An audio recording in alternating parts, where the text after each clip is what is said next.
Welcome to the Cabin Culture Podcast, where we spend a little more time diving deeper into all the fun parts of cabin culture.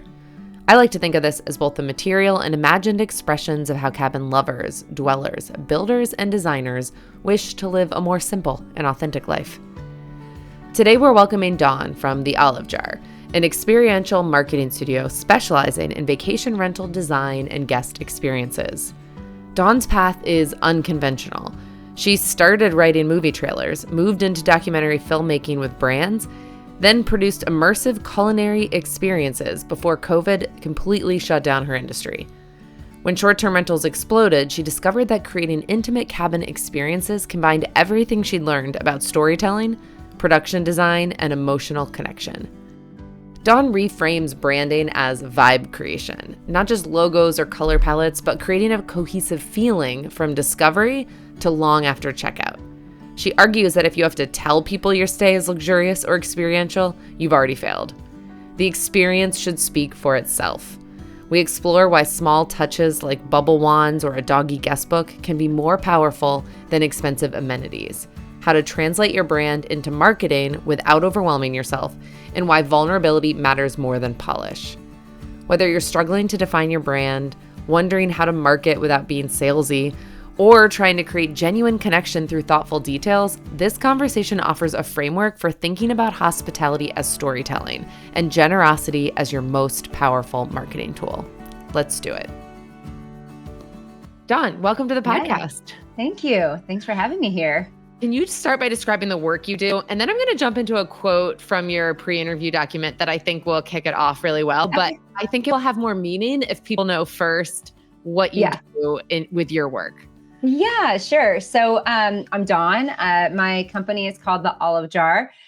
We are an experiential marketing studio specializing in vacation rental design, amenities, and media content creation for visionary hosts. So we are working with hosts who really understand and really desire a whole picture approach to a guest experience. We call them getaways to reconnect.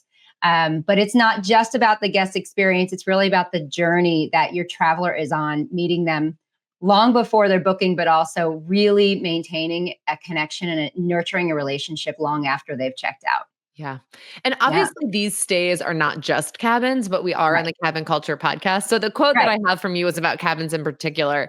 Yeah. And what you said was cabins promote deeper connection due to their locations, cozy spaces, and warmth, which I completely agree with.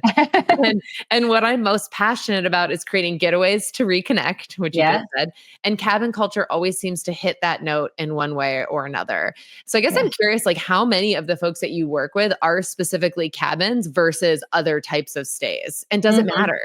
Yeah. So I am working currently with a couple different clients on the East Coast. One of them or two of them are cabin owners, but one of them is actually building out an entire portfolio of she's aiming to reach 5 properties, all under this one, parent company. But not all of my clients have been in the cabin world. And it's just, it's been such a beautiful journey to actually get to work with hosts in so many different types of landscapes and architectural types and, guest counts, room counts. And honestly, I actually think that I actually love working with smaller properties because they do just naturally, organically lend to more intimate connection.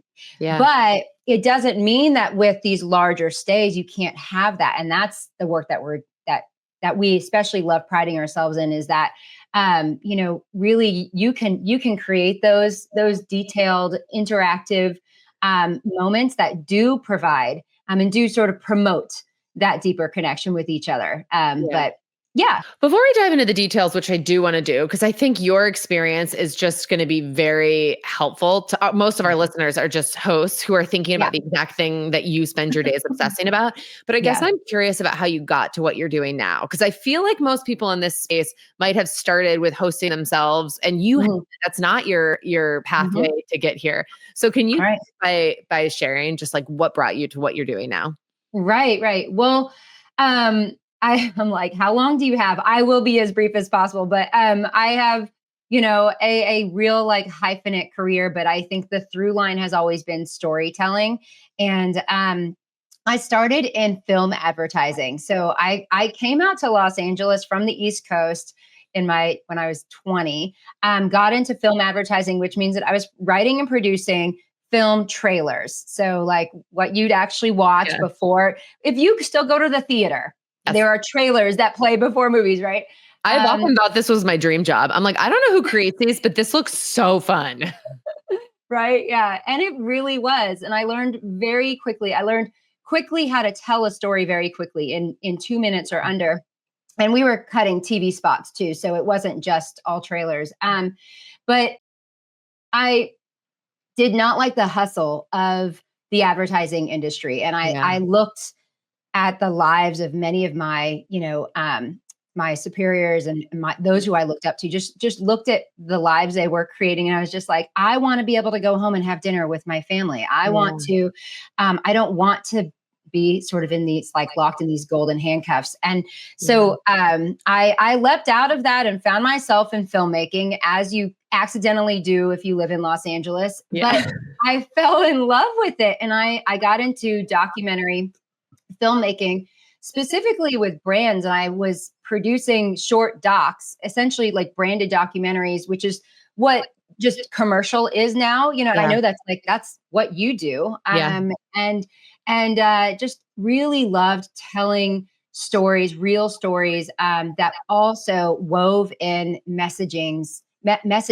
of these brands and really telling their stories simultaneously. Right. Yeah. And over time, just being Italian as I am, like love the table, love food, love culinary experiences.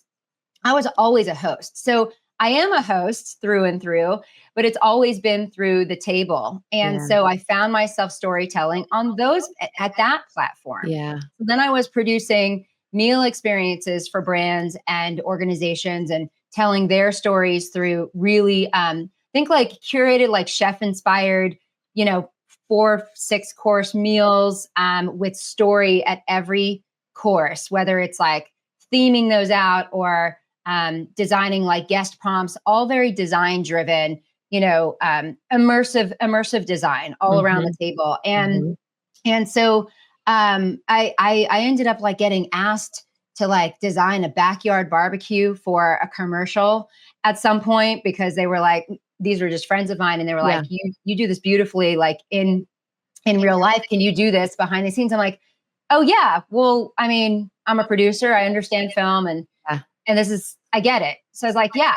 And then like I found myself doing like set deck and production design. And that's how I actually learned how to style a home, is actually like for like all meals. What were you doing set design for all like meal focused scenes? Well, that's the thing. Like it was mostly that. And I was food styling. And then like I got asked, well, if you can do a backyard barbecue, then like, can you style this home for, this Anywhere USA, home or something. And so that's how I got into styling. And then I was like, that's fascinating. I just learned how to really style for camera. Yeah. And so that has actually really taken me. I mean, that is something that really equips me, especially as we, shoot and video, properties for hosts. It's like, I really know how to style a moment. I really know how to just turn a plant, 90 degrees that will make it look completely different on camera, right? God, these are skills that are so undervalued. I don't mean undervalued. I think people really appreciate when it's done well. They just don't think about what it takes to do it well. Yeah. Right.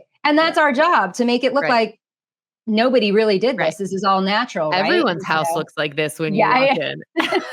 Exactly. So yeah, I mean, I think that it's just been such an incredible journey. And I would have never, ever thought this is what I would be doing. I mean, it was 2020, and I was getting one of my first like biggest pop-up experiences for Tommy Hilfiger. And it was going to be for International Women's Day. And that was the week that the world shut down. And so there went my entire industry. Because at that point I was like experiential marketing for brands. It was all of that. It was film. It was food, decor, all of that. It was just like I was like, oh, I found it. I found what I do, taking everything I've done. And then it was just like, and Yeah. chapter closed. But And that's guess what what really, blew up during I know. COVID?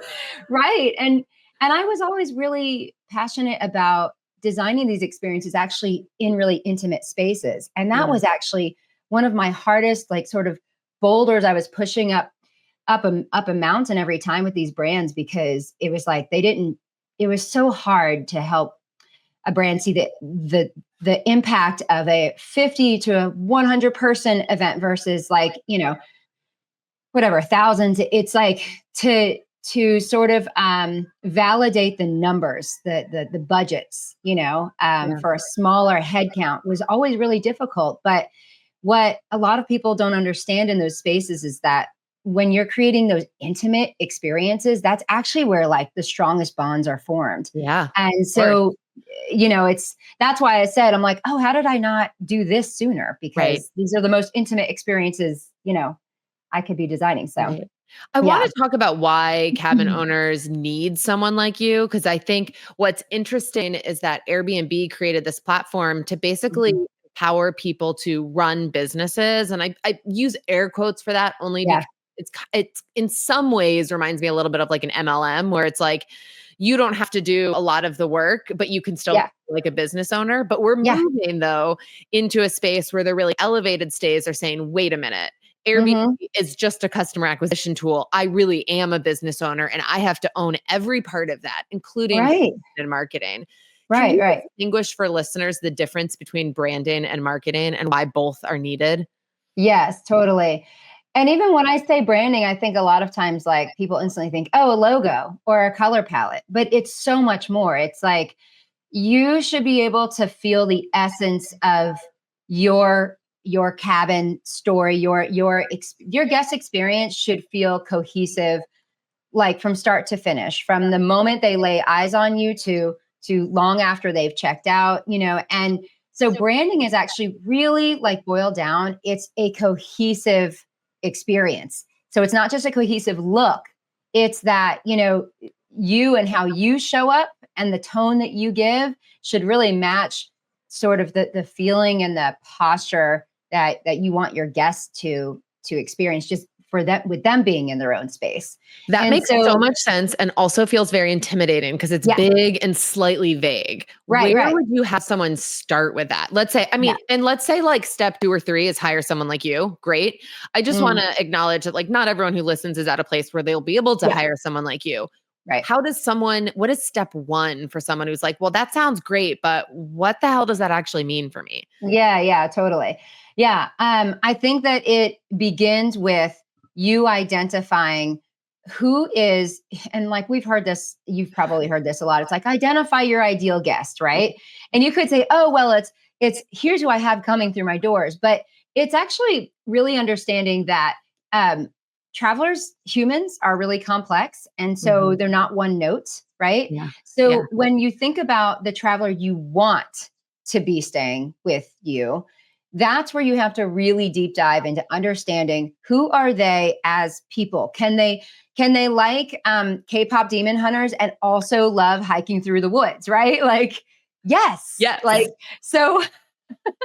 So, but what are they looking for in your stay to actually Yeah. get away, right? They might Yeah. actually want to turn off K-pop demon hunters for Right. once with their kids and convince their kids to listen to Bluey on the way to Right. the cabin or something like that.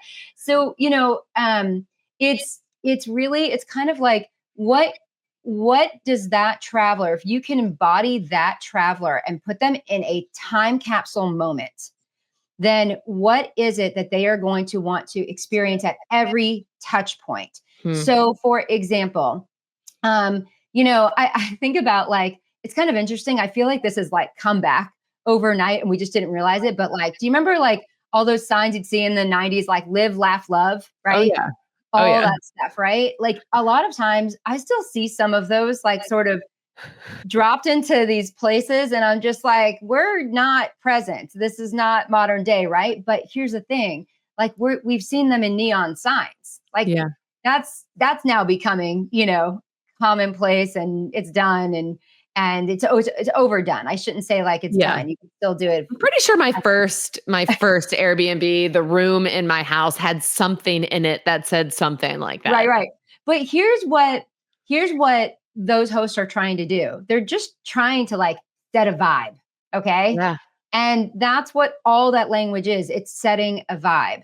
And it's like you want to literally communicate to your traveler what that vibe is. Oh, this is so And good. You're sometimes creating a it's too vibe. yes, it's like sometimes it's too loud and it's too in your face, and you got to pull it back. But I mean, it's really I hope I'm answering this question well. It's really messaging. And No, this is so so good. Thinking about branding as vibe creation is yeah, like my favorite mindset shift I've ever had about branding. yeah. 'Cause everyone's Yeah, talking about vibes. We're all putting, yeah, like, you know, AI ambient scenes on YouTube or whatever to create a yeah, vibe in our house, but, like, branding is essentially vibing. But yes. I like that you keep saying from the first touch point. So it Mhm, isn't just the vibe in your cabin. How do you mhm, think about this of, like, even how this plays into that first message or even before the first message, right? Is like them mhm, coming to your listing. What is the mhm. first touch point? How do you do this literally Yeah, without ever meeting them? yeah. Well, I think it really is visuals. So it's like it's wherever you have shown up in their world, whether it is on Instagram or on Pinterest. It's word of mouth, and your friend took a photo. I mean, that's why as much as like your professional photos are absolutely essential, and I Yeah, mean, I'm not going to like downplay that. That's what we do. But you can't fake it once somebody is in your property. So right, once they are there, all the mood that you created in your professional photos, it has to ring, it has to be true to life for yeah, those guests, because it's word of mouth that is just as important. And right, so I think that it's usually going to be visuals. It could be that somebody came home and they're telling their friend all about the experience that they had. But here's the thing, what is somebody going to say about your experience? So the reason why branding is so important is because you want it to be so clear and so cohesive that anyone can leave your property, instantly tell someone in 2 sentences, and hmm. somebody else gets it, right? And And that's I why feel I like we think should plan what we want those 2 sentences to be, and maybe there's a collection yes, of 5 2 sentences, but what are the yes, 5 things that you would most want someone to say right, succinctly right, to someone else right. after their stay? And that's why our very first step when we work with clients is it's actually a brand story guide. We call it a branding guide, but really, like the longer I'm in this business, like I got to rebrand this. It's the brand story guide. And what we do in that guide is we actually literally tell the story of your traveler, not just your guest, Mhm. what your traveler experiences when they first lay eyes on your property, wherever that would be. Yeah. Okay. Because at the end of the day, I was just talking to Brooke at DB Dens. I know like you Yeah. interviewed her a little while ago. And I'm like one of her most loyal fans, and I've never gotten to stay at any of her properties. It's just like I just haven't been able to get over there. That's Right. interesting, but you tell Right. other people about I her. tell other people about it all the time. That's And fascinating, that people don't yeah, even that you can actually create a yes, feeling of an experience for people who have never stayed at your cabin. yes, I feel that way yes, about Fort Treehouse. I feel like we yeah, all have those that we, like, follow and we're like, "I'm yeah, obsessed with your place," and we yeah. haven't been there yet. Well, and I tell people about Cozy Rock all the time, and I've never gotten to go. I've Yeah, still never it's just the reality is like we only have so many right, hours and minutes in our life, you know? right. Don't worry, I'll get to you, but I will One get day. there. One day. Yeah. But but yeah, so but that's why we start with a brand story guide, because we actually tell in written narrative form what your traveler experiences through your property, everything from your brand personality to who your traveler is, to the aesthetics, to the guest touch points. These are all like literally pillars of content in our guides. Visual mood boards that are not just aesthetics, but also like those guest touch points, where they're going to interact, how they're going to interact. Like one of the properties we're working on right now, on that board, it was like imagining like, a tree swing by the pond, like that's the kind of Mm, experience. Even if that host were not was not going to actually implement a tree swing, how else can we give that guest that same feeling? That's Yeah, a the feeling feeling of whimsy and whimsy, immersion and like, childlike wonder. Yes, totally. Right. So, one of the things we're doing with that client is like implementing, like wooden like branded wagons, so that their yeah, guests can fill up their wagon with everything they want to do to make a picnic and bring it down to the pond, yeah, or anywhere on the 200 acres of this yeah. ranch that we're working on. It's crazy. So little things like that. And actually, just on that note, this property is a 200-acre ranch. Okay. So it's meant to host, I think, like 16 to 18 guests at a time. But we implement a detail like a wagon, okay, for guests to fill up, bring down their own like whole picnic, bring it down the pond. All of a sudden, that 16-person experience now feels intimate. It is intimate. It's small moments, right, that create just that. It's like when you think back to your childhood, you're not always remembering like these elaborate plans that your parents made for you. It's like the smallest moment. Like it's just that those are the things that stick. Those are core memories, right? That's So right. Even though you'll yeah, remember what it felt like to walk in the door and be like, wow, this is a really nice place to yeah, stay. And that's a right, good feeling. More so, I think, because it's not the disappointment. Like we've all also walked into an right, Airbnb where we're like, oh, the pictures online were better. That is the more common experience, I think, for right. experiencing Airbnbs. Yes, So it is totally. important that that first interaction meets your expectation. But that Yes. first interaction with the property is not going to be the thing you remember 5 years from now. Right, right. And going back to what the brand story guide actually does is we even like do a whole section on the host. Who is the host? What are the things that really connect to the story that we have built for your property so that again your guests experience you as an embodiment Yeah. of this property. So, a lot of times, now because of AI, everyone's turning to ChatGPT to do all of this writing. Yes. Um, but at the end of the day, I mean, it's just you can only have so many of those sort of all those catchphrases, like, yes, you definitely want one as your log line, but that's not how we speak to each other. We Right. don't we don't speak in a three-part consecutive catchphrase all the time. Right. So you have to be a human. And I think that that's unfortunately where some things are getting lost in Yes. hospitality, right? Yes. So it doesn't mean don't use it as a tool. Don't help it sort of articulate some things for you. But then, like, how are you actually going to speak to your traveler? Right, right, and that could So, be in the messaging to them, but I feel like right. sometimes we're all seeking perfection so much that we lose Yeah. the humanity of it, and Yes. that's where the Yes. real connection is built between the human host and the human traveler, is when you Right. actually like, my favorite is when someone messages me and says, "Hey, we're getting in a little bit earlier than check-in. Do you have any recommendations?" Yeah. Sure, I have a guest book with tons of recommendations. I Yeah. love those messages because I Yeah. get to write back and be like, "Oh my gosh, do not miss Good Fire. The design is beautiful. The food is Yeah. inappropriately good for a Yeah. brewery. And like, you have to take a cookie home with you when you go because your 10 o'clock self is going to be so grateful you did." And those are like, that is Yeah. my human experience of how I do Freeport. Right. And Hmm. I put some of that in the guest book, but honestly, you're trying to make sure everything's there and it's easy to read, that those Hmm. messages are where the humanity shows up. Right. And I Well, think, yeah, yeah, and well, I think, a lot of times like everyone talks about, well, we got to like maintain our 5-star reviews. It's not just the 5 stars, it's what they're saying. And like yeah. if you aren't giving your traveler a detailed experience in your property, then don't expect detailed reviews. And those Mm, details is what actually creates a true picture of what your potential guest is going to experience.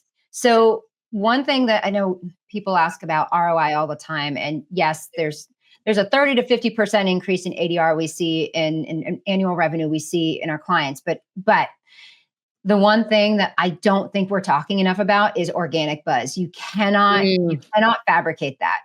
You cannot force it upon anyone, and you have to literally just you have to prompt that. You have to pull that out of them, but you can't convince someone to write a detailed review like you just said.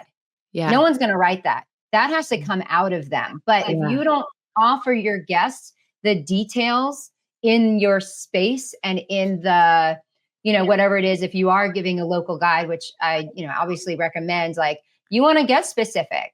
Do you want to, do you want a sunset dinner? Definitely grab this drink, that drink. Make sure you ask for the table in the corner. That's the best seat in the Yes. house. Yes. Right? That feels like Those the details. original Airbnb, right? Yeah. Where it's like the reason that it existed was for a local to Right. help you travel like a Yes. local instead of Yes. just, oh, this restaurant's good, this one's kind of expensive.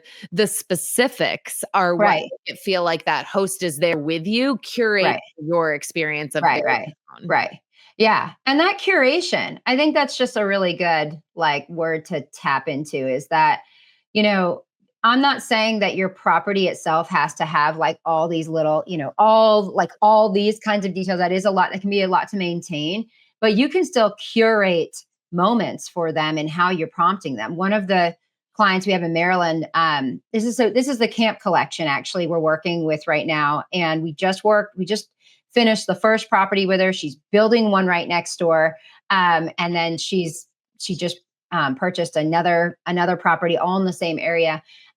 One of the things that she deals with is that this area, it's in Deep Creek Lake, Maryland. One of the things that they deal with is there's just like high precipitation. There's a good chance throughout the year that like you may have a rainy day. So we designed a rainy day guide. But the rainy day guide is not necessarily like, okay, do this, do that, did it. It's more like some of it is just like feeling. We even wrote out there in the rainy day guide, like, take a drive through Deep Creek State Park, roll down the windows, put your hands out, feel the rain on your skin.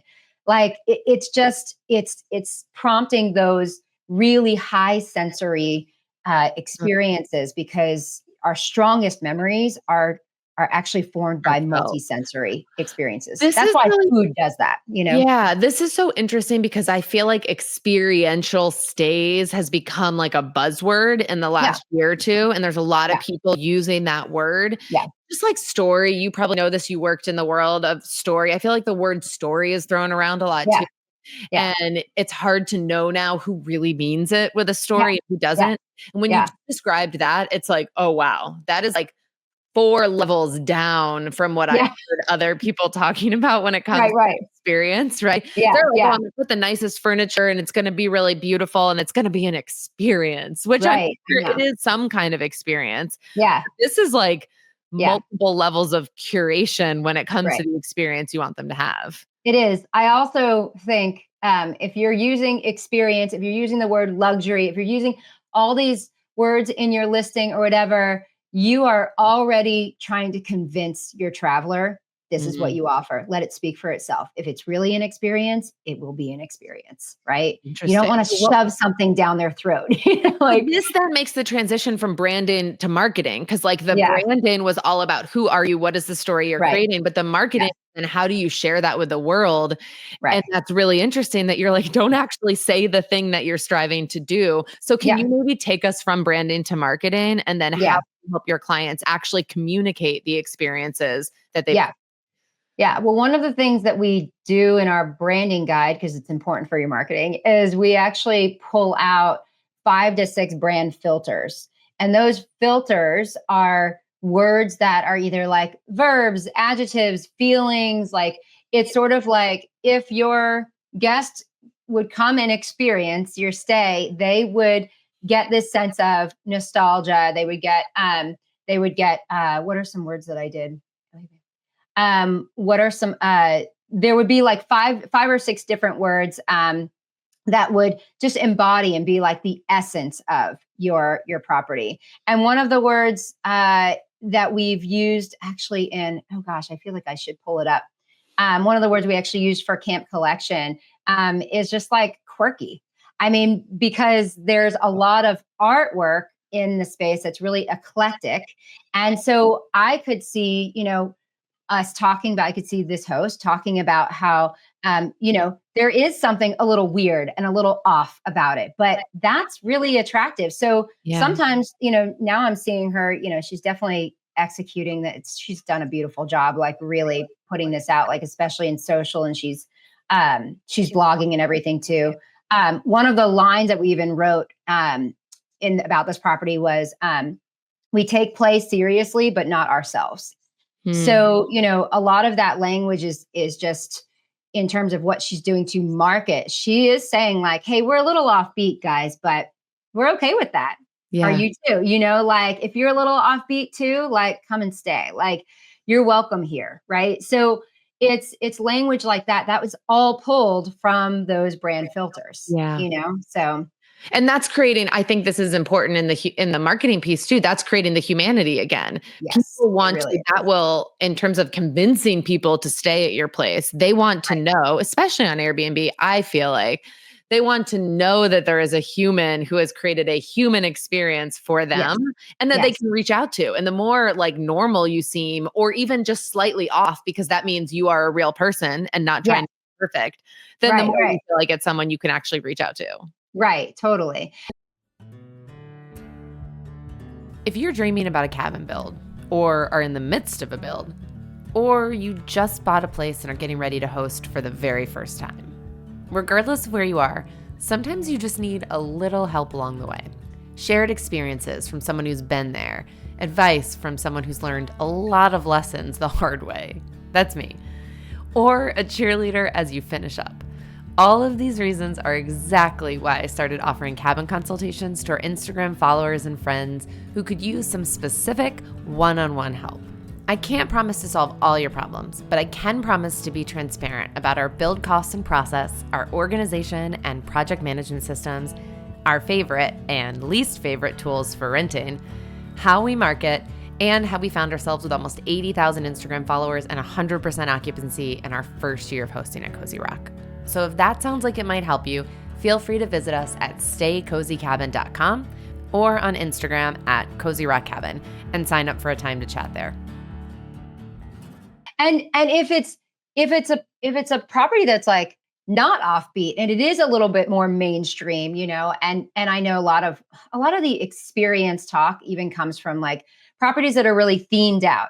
And just because it looks like something doesn't mean that then your guests actually feel that all the way through. Like I said, it's like those small curated touch points, And so I think the marketing is in a detail like I was talking about, rolling down the windows, putting your hands out, feeling the rain. That's marketing. It really is. Like I think that a lot of times that word marketing is just so scary and it just sounds, it's so ominous. But boiled down, marketing is creating a connection with your traveler, with your whoever your customer is, Well, that's interesting though, because that's one part of marketing and creating like repeat experiences. You want them to have a really good experience so they tell other people and then come back. Yeah. But I think what people tend to think of, and is still a large part of marketing, is how do you reach the people who've never been there? So let's take that rain example. I guess my question would be, how do you've designed that experience, which is part of the actual product. Now people are hopefully doing it. How do you turn that into marketing that would attract someone who knows nothing about your property? So wait, go back, say that one more time. So you've created the experience, Yeah. which I think of it as like your product is the experience that you're creating. Yes. So that's kind of tweaking and refining and making your product really good. So now that you've done that, the marketing piece is, how do you communicate that product to people who've never been there? Who have never So been, let's use that example. You've created this amazing design element for a rainy day. How do you then translate that into marketing? Is it social? Is it an email? Is it a film? What do you do next? Yeah, I think you have to find where you are most comfortable first. Okay. I don't think that everyone should just hop onto Instagram right away, start putting yourself out there. It sounds mean. It just means like, I just mean get really comfortable talking about not just your property, but about the essence of this experience, right? Yeah. What it means to you, but do it where you are most comfortable first and wherever it brings you energy. So if Instagram does not bring you energy, if you are not energized by that, I would not start there. Yeah, if it is truly friends and family, start with your friends and family.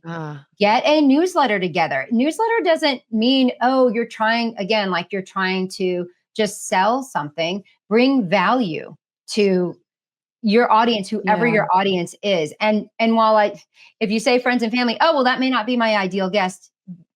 if they believe in what you are doing and you have something truly beautiful to offer the world, something that is good, beautiful, and true, like true to the human experience, true to what we long for, then it will connect with whatever audience you start with, Yeah. and they will get you where you're going. They will get Yeah. you where you need to go. Yeah. So I would say start by getting your story out. More about even like you, why are you doing this? Like what brought you to this decision?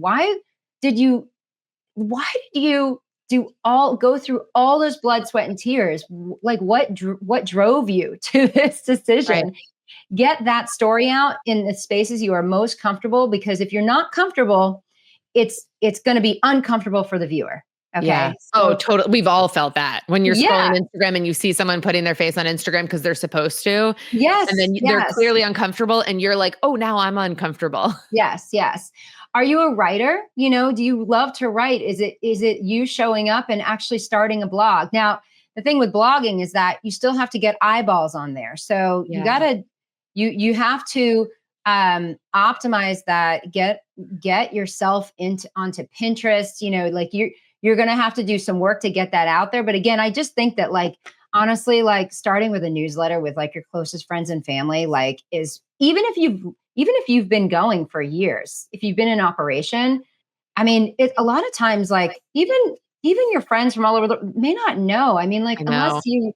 it's like we only have so much time to consume, and we may not be making it onto each other's algorithms. So it's just That's right. like I just think that starting as simply with a newsletter really does help. And you'd be surprised, even with like what I'm doing. I recently did like a big what's it called when you kind of like a declutter of my Mhm. email list, and I gave people like the chance to opt out, and this was from like a list that was like literally 10, 12 years old, Yeah. and I'm so surprised by the people who wanted to stay on. Like they're not in STRs, they're not anywhere in real estate, But whatever, but they're like, I just love seeing what you're doing, love yeah, hearing I it, have heard I'm that like, recently too thank from you. folks. Yeah, Like, yeah, they're like, "I love you. Oh, I loved your financial breakdown of the costs." And I'm like, "You have nothing to do with short-term yeah. rental." They're like, "I know, it's just really interesting. It's a world I know nothing about. Exactly, I learned something." And I'm like, exactly, "Oh." It's just a good exactly. reminder, I think, Right, for right. people that, Yeah, like, you never know who's gonna be interested. Don't yeah. decide for them who's going to Right, be right. interested.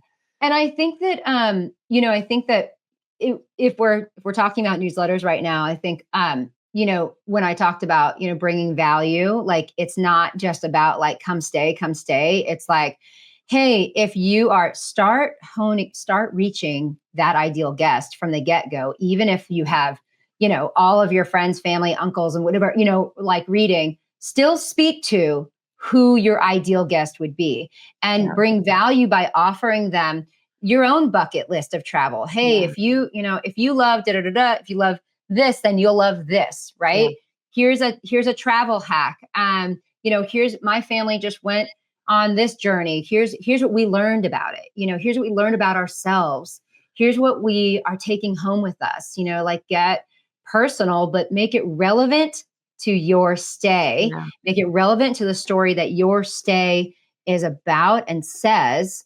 And then you've got this whole picture um, sort of ecosystem you're offering that reader, Yeah. Yeah. Okay, I have 2 follow-up questions on this. I think one of them is about the comfort, because I think that's such a Mhm. good point. I think everyone Mhm. listening can be like, "Yes, I hear you. Don't start Yeah. with the space that you're least comfortable." But Hmm. then a follow-up question, if it's me, would be, "Okay, but how do I get more comfortable?" And I don't think Hmm. many people out there are offering, like, actual advice on, "Okay, I'm not comfortable on camera right now. What are Hmm. some ways for me to get more comfortable over time?" Do you have any, Hmm. and I don't even mean just face on camera. I mean, maybe some people aren't comfortable with writing and they want to Yeah. get better at it. What advice do you give your folks once you've created this beautiful brand story guide and you're like, Hmm. "Okay, now I'm handing it over to you and it's up to you to like share Yeah. this with Yeah. the world." There's got to be Yeah. some nerves about, can they do this well, right? Yeah. How do you For coach sure. them in that comfort piece? Yeah, yeah. Well, one thing is, I would say, don't be afraid to build a team around this. Yeah. So I still think that like you can still tell your story with the help of others. So one, like think about team, think about like who else could you bring into this that can Yeah. actually do some of that writing. But I would say again, go back to like what energizes you. And I think even with like showing your face, I think that you can still, without just coming on live. I think coming on live to Instagram is very daunting. And I think Yeah. even for me is like, I'm comfortable speaking. I still have trouble showing up sometimes. And it's because you have something important to say. I think that's at the end of the day, I think like I think unfortunately not all these spaces are safe, right? And I think Yeah. there's too much pressure sometimes. But I do think that you can start by even just like posting a photo of yourself or Yeah. posting a photo of, if you're comfortable putting your family on, like, and I think that it's starting small like that. And then when it comes to actually writing, I think speaking from the heart, you would not, I think that we underestimate just speaking from the heart. Yeah. Even saying, I mean, like, let's say you are writing your first newsletter, you could, I mean, just some of my favorite speakers on stage have said, I'm really nervous stepping on here. I can't believe I'm like in this whole lineup in speakers. I'm just saying now, like, I'm just grateful to be here, and you just, it's just human. It's just Yeah. humanizing yourself. So I think that it's okay to show the nerves. It's okay to say, this is my first time doing this, or even to say, I've been hosting for 5 years and I've just never felt like anyone wanted to hear what I have to say, but I'm going to start showing up more. Yeah. And you could even say, I'm not sure I can do it every week, or I'm not sure I can do it every month, whatever it is, but I'm going to try. Yeah. And I think again, that human element is what actually brings down so many barriers. And the thing with vulnerability, I don't know if anyone here is a Brene Brown fan. The thing about vulnerability is it gives other people permission. And there is nothing more attractive than giving people permission to be human. Yeah. And at the end of the day, you could have the most outdated property. And I know I'm not really selling myself great here, but like you could have the most outdated property, but like if you as a host is just truly warm and human and just sort of offers that permission to be yourself, like that's still very attractive. And Yeah. I've still been back to properties before that I wouldn't say like hold the standard of super marketable, but it's what the host did. They were generous, Yeah. and that generosity really, I believe leaves an impact for eternity. I just think that generosity in the risks that you take, that's generous. Yeah. In how you are willing to, this isn't about discounts. This is about giving them more than they asked for, right? There's actually science there. Like there's dopamine, the role of dopamine, or what the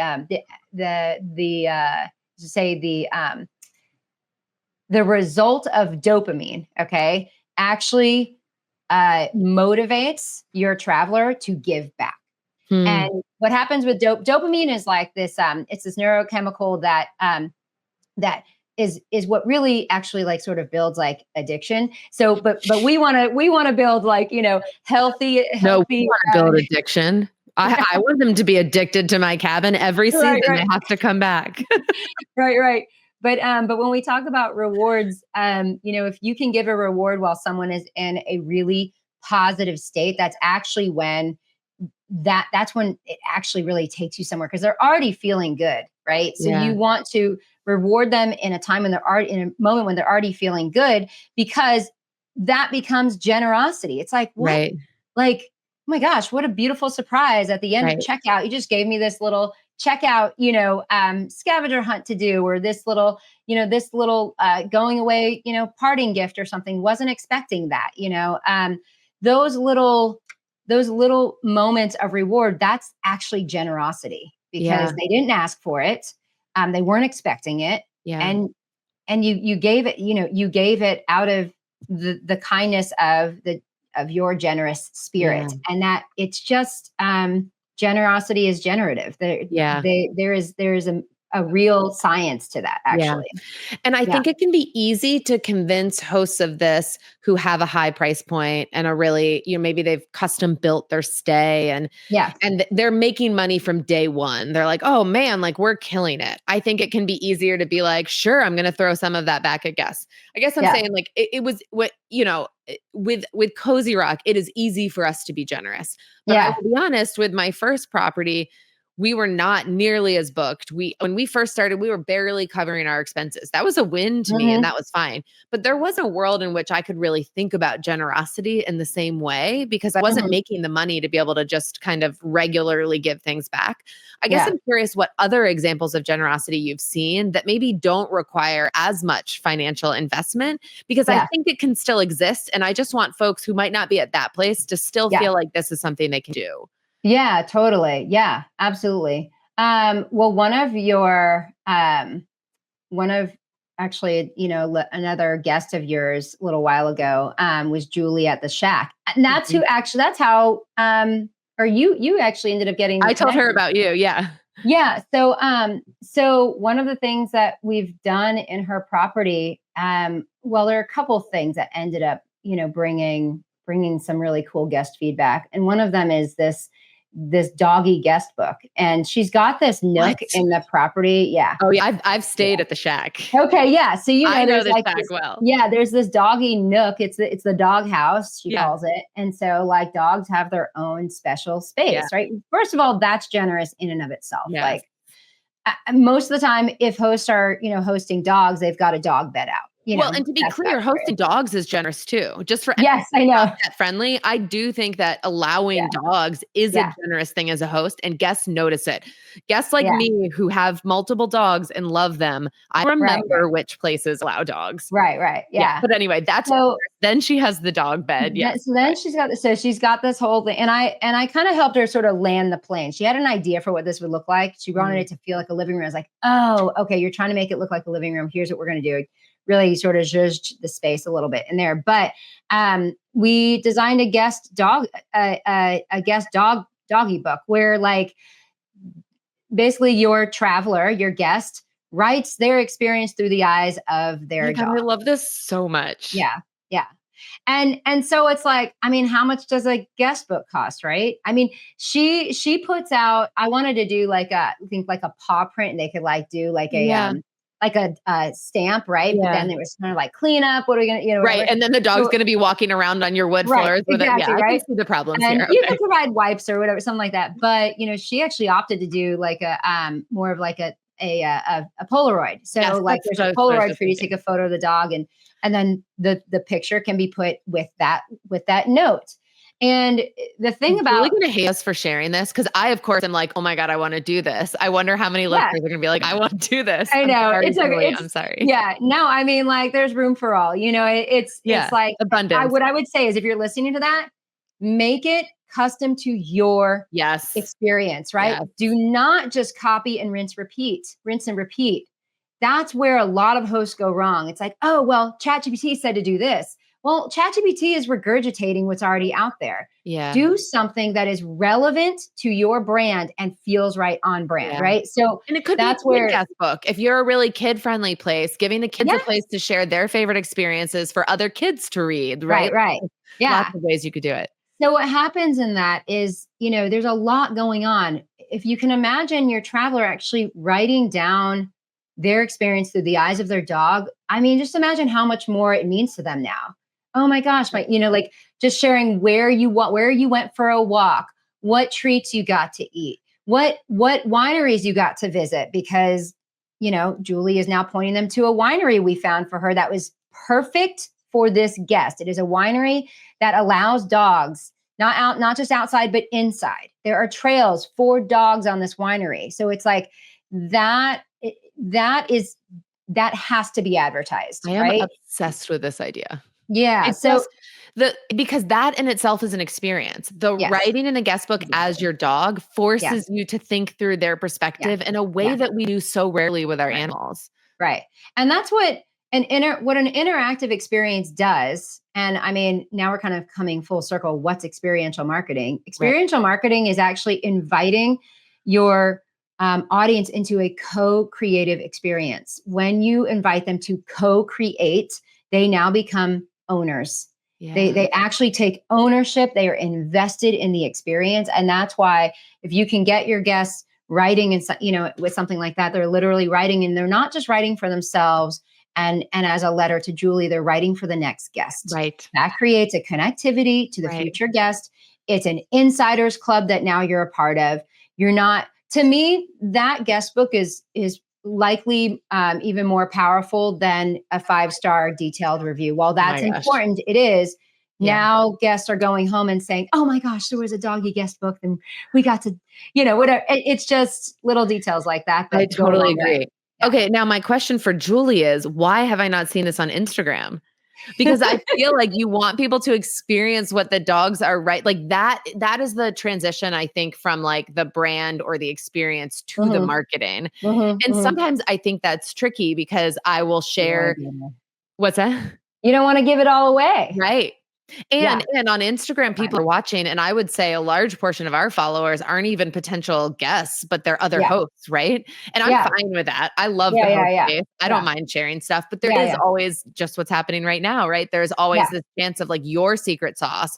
People ask me about our library, which has been curated by folks on Instagram with their favorite books. We have the guide to the books in our thing. And people have asked, would you mind sharing your book guide so I can see what books are in there? Or like, and I say the same thing. I'm like, no, but only because we created this just for our place with our friends and family. Like you can absolutely do this at your place, but get the reviews from your people because that is the magic of it. It isn't the existence of book recommendations. You can find those online. Right. It's having your people curate those book recommendations for your guests. And there are smaller things you can do, Kate, like, for this property, one of our brand filters was joy.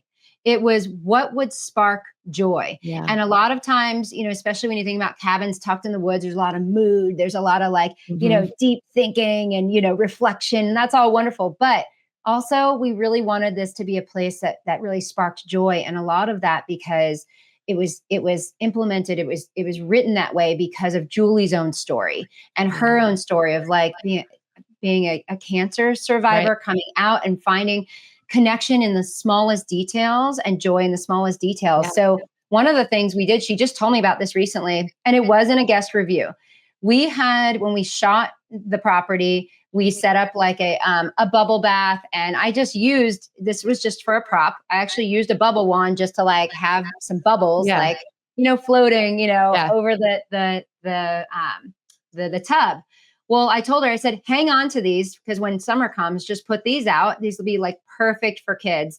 And whether you like normally host kids or not. And she said that like in one of her reviews, she got a family just like gushing about bubble wands, just having bubble wands out. It's like so small, not expensive. So this goes back to $5 for a pack of five bubble wands. That was actually a prop for the shoot. And I was like, hang on to this, and it sparked joy. If it didn't spark joy, I would not tell her to put it out. Okay. Right. So it has to come back to what is the story that you're telling? If it doesn't align with that, then you're creating a disconnected experience, and nobody likes a disconnected experience. It doesn't feel safe. It feels like, what is this? Where am I? Whatever it is, like that's why cohesivity matters so much. It actually creates a sense of safety. And that's why the best hotels, boutique hotels, are killing it because they're creating the safest curated space that travelers are they are longing for something that they can know and feel safe in, because we're in a very, very unstable world right now. And when you're traveling, I feel like we always forget this, and I say this all the time, but when we're traveling, I'm reminded of this every time I'm traveling for work or even for fun. I'm with my husband, the safest place I could be, but I'm halfway across the world. There are pieces to that will just feel unsettling. Right. Have your home and however we can make people feel safer, joyful amidst something that is slightly chaotic. Right. Really, it's and this is why I just feel like, okay, I'm so glad we started with brand, because that's where, like, the way that you're describing it, it serves as a filter for you to know what's right and not right for your place, not for every place. There are not right and wrong answers. It's just, but you have to know the answers to your own brand. And even do that. even us as the professionals, we didn't know. We didn't know we were going to put a doggy guest book in there. We didn't know I was going to put bubbles in the photos. I did not have that figured out. Yeah. So, even it's our process for us to make these really creative, honed in, curated decisions as well. Like, we don't just pull this out of nowhere, it comes from a starting place. We also, something I'm creating is a guest journey map, because I know that other word story is it's like, oh, it sounds pretty, but what is it? Yeah.